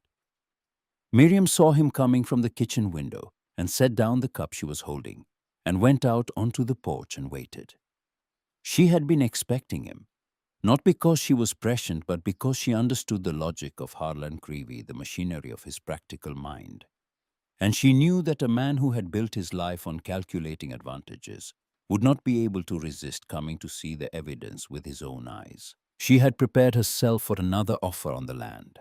The storm had been severe enough that Harlan could reasonably argue it proved his point about the impossibility of a woman alone on this stretch of the plains, and she had composed her refusal in her head and was ready to deliver it in the same even voice she always used. But Harlan dismounted and walked to the porch and took off his hat, and the gesture stopped her. Prepared response in her throat, because in all the times Harlan Creevy had come to her property through all the offers and the condescension and the loud comments meant for her ears, he had never once removed his hat before speaking to her. The hat came off, and his head was bare in the cold morning air. And his face was different from any version of it she had seen, stripped of the confidence that was as much a part of his appearance as the hat itself. And what was underneath was a man who had run the numbers on the storm and found them incompatible with the narrative he had been telling himself for 2 years. His voice was careful, chosen each word placed with the deliberation of a man walking across uncertain ground.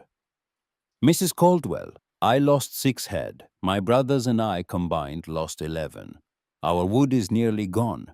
How many did you lose? Miriam looked at him and felt the weight of the moment and decided to let the number stand on its own without elaboration, without softening, without any of the qualifications a less certain woman might have added to make the answer more palatable. 1 word, none. Harlan stood in the silence that followed, the way a man stands in the space after a detonation, not moving, not speaking, adjusting to the fact that the landscape around him has changed, and the map he was using no longer corresponds to the terrain. The silence went on for what felt like a long time, long enough for a gust of wind to cross the yard and push a thin sheet of snow off the barn roof, in a crystalline cascade that caught the sun and scattered it into 1,000 brief prisms. Then Harlan spoke, and his voice was different again, lower, rougher, as if the words were being pulled up from a deeper place than the ones he usually accessed. "I want to see the cellar." Miriam led him to the barn and opened the trapdoor. She went down first, and Harlan stood at the edge, looking down into the space below with the expression of a man who has spent 2 years building a narrative and is about to walk into the evidence that dismantles it. He descended slowly, nothing like Earl's practiced miner's descent, nothing like Alden's cautious climb. He came down the way a man comes down when every rung brings him closer to something he is not sure he wants to reach. At the bottom, he stood with his hands at his sides and did not move, and Miriam saw his nostrils flare slightly. The involuntary response of a body registering a change in atmosphere before the mind has processed it. The air down here was 15 degrees warmer than the air in the barn above. And on a day like today, with the post-storm cold still gripping the surface, 15 degrees, was the difference between endurance and comfort. Harlan did not need to touch the walls to feel it. His body told him. She watched the information travel through him the way cold travels through a wall from the outside in his skin, registering it first. Then his breathing changing deeper, slower, the breath of a man whose lungs have stopped bracing against the air they are pulling in. And then his shoulders, which dropped a quarter of an inch from the defensive hunch he had carried in from outside. He turned in a slow circle, and his measuring gaze moved over the beams and the shoring and the stovepipe and the vent channel. And Miriam recognized the look because she had seen it when the Creevy brothers assessed cattle or fencing or any other piece of practical infrastructure. He was pricing the labor. He was calculating the materials. He was reverse engineering the months of work that had gone into this room, and the number he was arriving at was a number that meant something to a man who understood what physical labor cost, because he had spent his life paying that cost. He stopped turning. He looked at Miriam. His jaw worked once the visible effort of pride restructuring itself around new information. "You show me the dimensions and how to dig it. I won't ask to buy your land again." This was not an apology. Harlan Creevy did not apologize the way the sun did not rise in the west. It was simply not in his construction. This was a transaction offered in the only language he spoke fluently. Value for value, knowledge for peace, her expertise exchanged for the cessation of 2 years of pressure. But beneath the transactional surface, Miriam could see something Harlan probably could not see in himself. The offer was an admission so large it could not fit inside the word sorry and had to be expressed as action instead. He was telling her in the only way available to him that the evidence was sufficient and that he was done fighting it. One word, the same weight she had given her cattle count minutes before. Agreed. Harlan put his hat back on. He climbed the ladder and mounted his horse and rode west. And Miriam stood in the barn door, watching him go and thinking about the kind of courage it had taken for him to come here this morning. A different species from the courage she had needed to dig the hole, but real nonetheless, the courage of a man who has bet heavily on being right and has chosen to cut his losses cleanly rather than let them bleed. What happened the following summer along that stretch of the Wyoming plains was not a revolution. Revolutions are loud and sudden, and they announce themselves and they frighten people. This was quieter. This was the kind of change that happens when practical people encounter practical evidence and find that the cost of ignoring it exceeds the cost of accepting it, and they accept it. And they do not make speeches about the acceptance. They simply begin digging. Alden Prentice started in July as soon as the ground was soft enough to work efficiently. He and Miriam spent several evenings on her porch in the long warm dusk, working through the details of his version, adjusting for the different dimensions of his barn. The larger number of cattle he needed to shelter, the wetter ground on the east side of his property that would require additional drainage. Ruth came to one of these porch sessions and sat in the chair beside Miriam and listened to the technical conversation between her husband and this woman she had spent 2 years worrying about, and she did not contribute to the discussion of depth or ventilation or shoring. She waited until Alden went to check on his horse, and then she turned to Miriam and took her hand and spoke in a voice that Miriam had not heard from Ruth before, a voice without the careful protective layer that Ruth used for difficult subjects, a voice that was just Ruth, unguarded, plain. The words came with the tremor of a person correcting something that has bothered them for longer than they knew. "I'm sorry I told you to rest when I should have been listening." Miriam held Ruth's hand and felt something move in her chest that she had not felt since before the digging started. Something that was not pride in being right or relief at being vindicated, but something older and simpler. The gratitude of a person who has been truly seen by someone who matters to her. She had endured Harlan's condescension and Earl's silence and Alden's careful distance, and none of that had touched the place that Ruth's words touched now.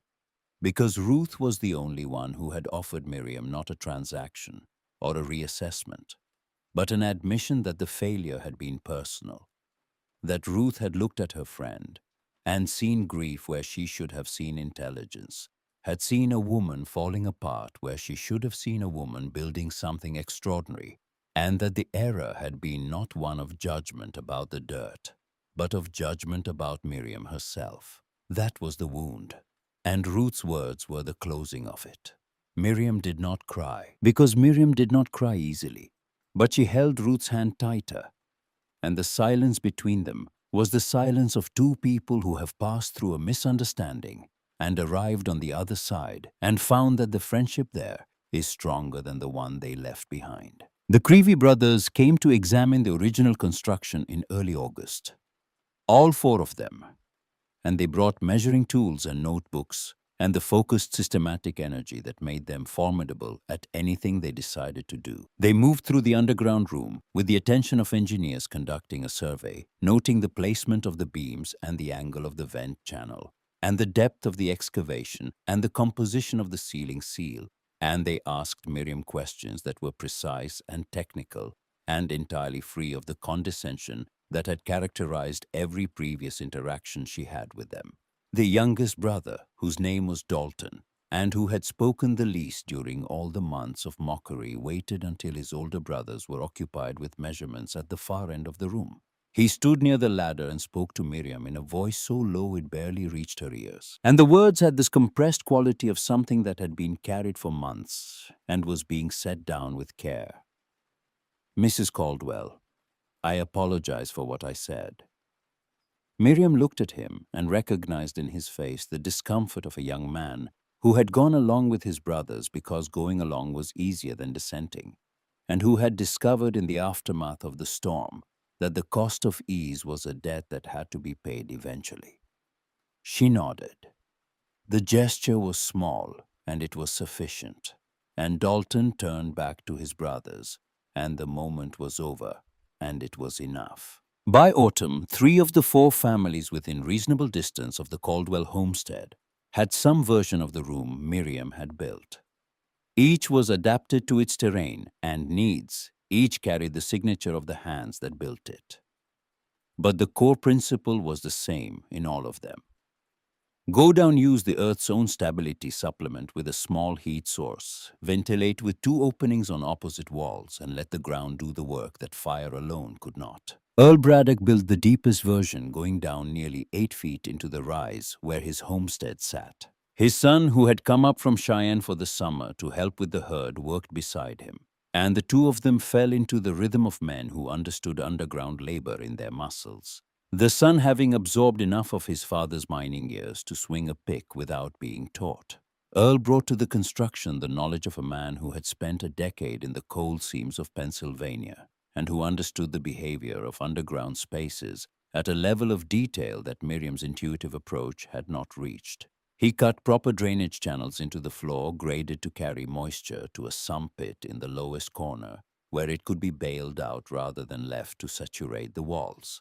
He built a ventilation system that used a vertical shaft rather than a simple wall vent drawing air from above the barn roof, where it was cleaner, and running it down through a clay-lined channel that tempered the incoming air before it reached the living space, warming it slightly as it passed through the surrounding earth, so that the fresh air arrived cold, but not brutally so.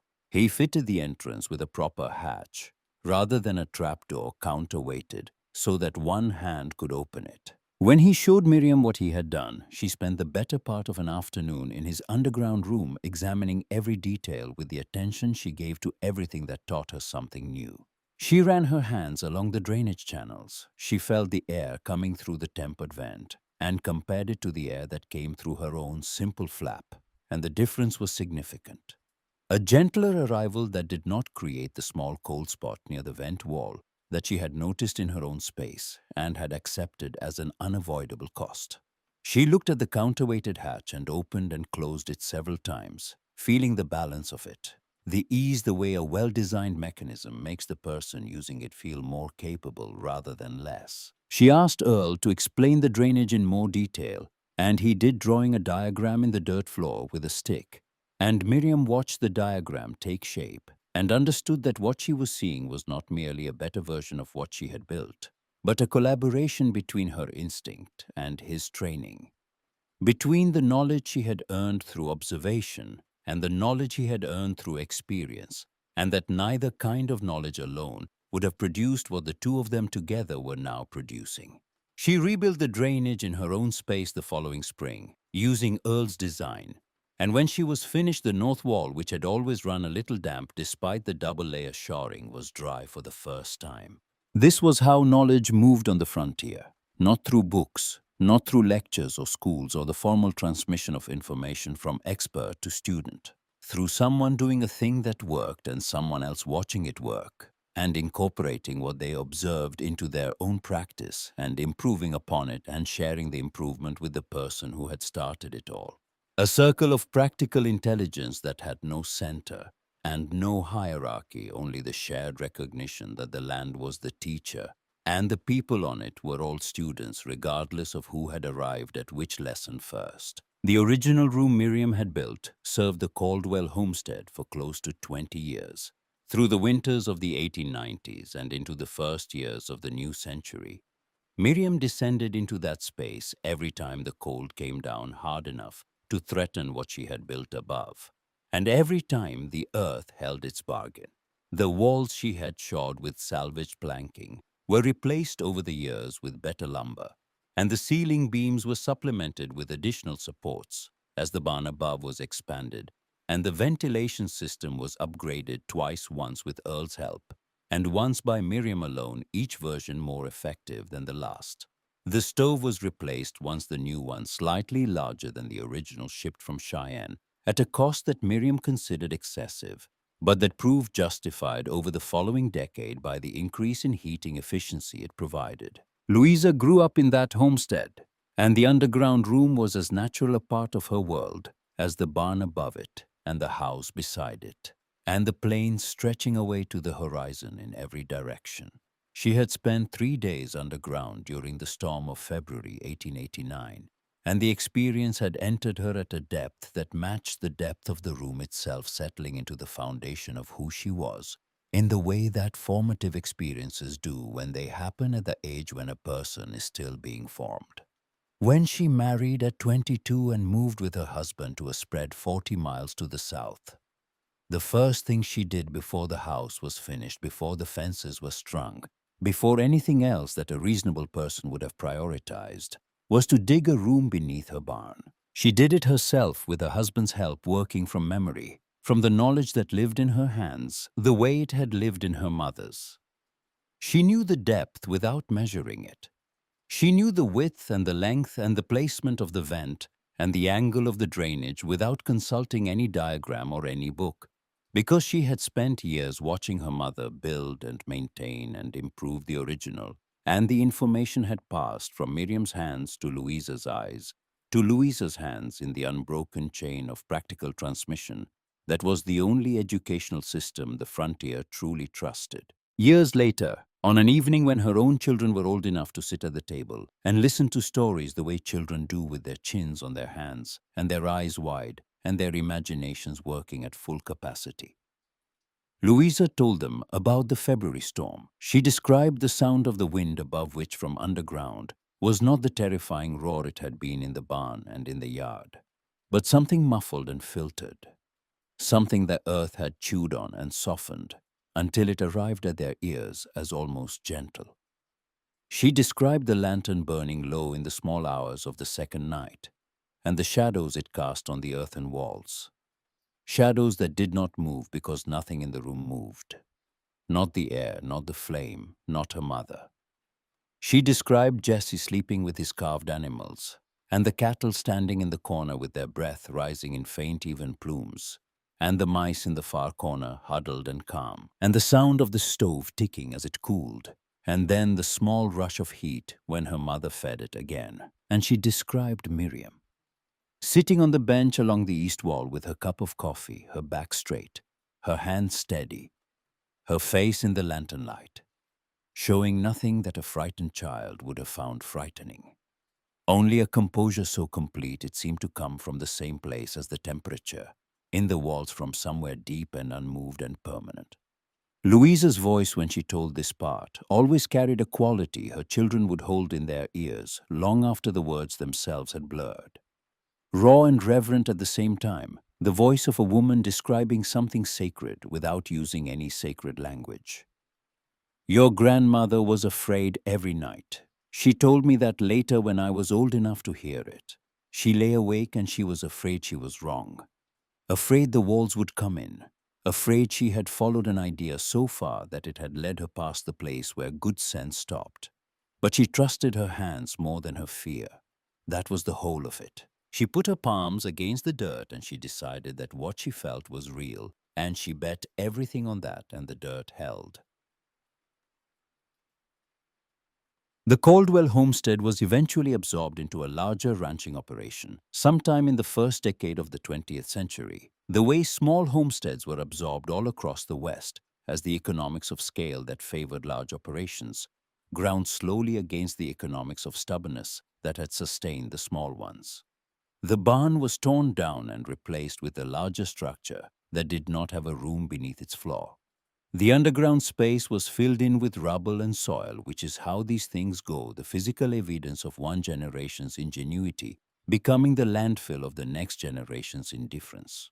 The house stood longer than the barn, but it too eventually came down, and the land where Miriam Caldwell had stood on her porch and watched the Creevy brothers ride away with their offers and their certainty became part of a pasture that no one who used it associated with anything in particular.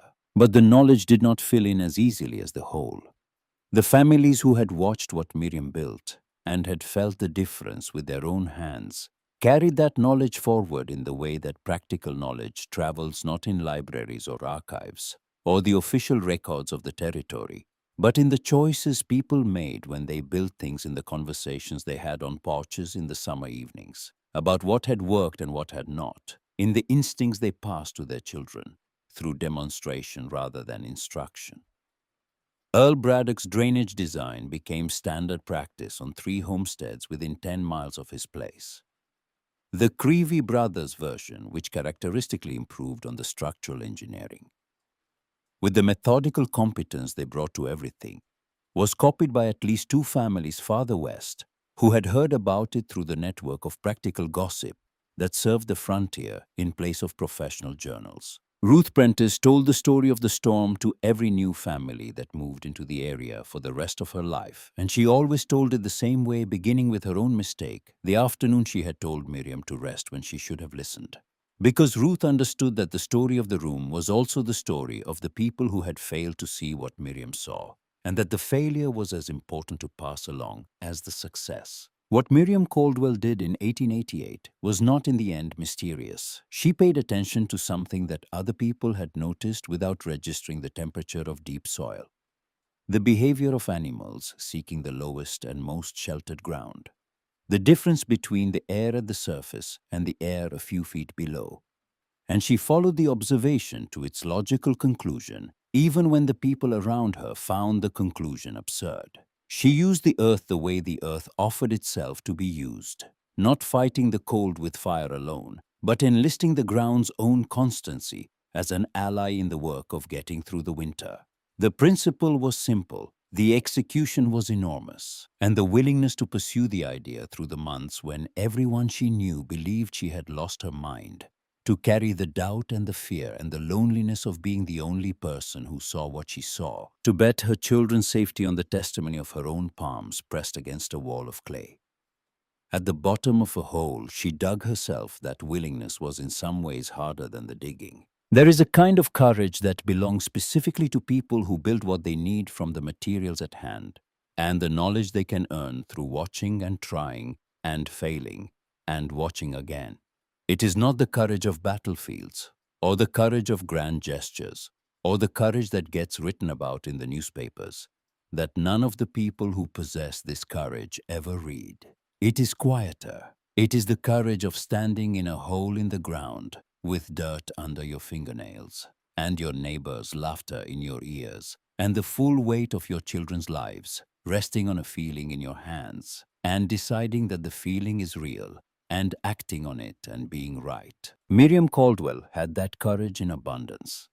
And because she did, 3 families on the high plains of eastern Wyoming went through the worst storm of the decade in conditions that were bearable rather than desperate. Cattle survived that otherwise would not have. Children slept through nights of killing cold in a warmth that the earth itself provided, asked for nothing in return, and did not withdraw when the asking was greatest. No newspaper covered what Miriam built. No politician mentioned it. No historian recorded it in any archive that still exists. The knowledge she worked out in her long afternoons of observation and her long nights of doubt did not travel far beyond the handful of families who used it.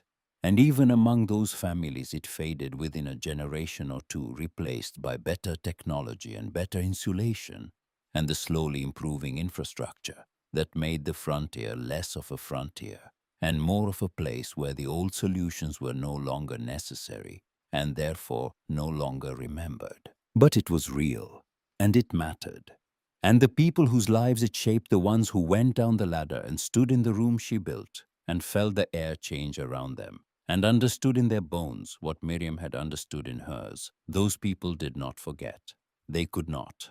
You do not forget the moment you descend below the surface of the world and discover that the ground has been holding something steady all along, waiting for someone to come down far enough to find it. The earth holds its temperature, regardless of whether anyone understands why. Miriam Caldwell understood it not with equations or instruments or the vocabulary of the educated, but with her hands and her eyes, and the clarity that comes from having no choice except to survive, and no tool except attention, and no ally except the ground beneath her feet. That kind of understanding does not require permission. It does not require consensus. It does not expire. And in the winters that followed, in the rooms beneath the barns that her neighbors built, because she showed them how in the warmth that the earth provided, because she asked it to in the story that Louisa told her children. On a quiet evening years later, about a woman sitting on a bench with a cup of coffee, while the worst storm in memory tried and failed to reach her, the evidence of what Miriam knew lived on the way. All true knowledge lives on, not in the things we write down, but in the things we build, and the things we pass from hand to hand, and the things we press our palms against in the dark, and find to our relief and our amazement solid.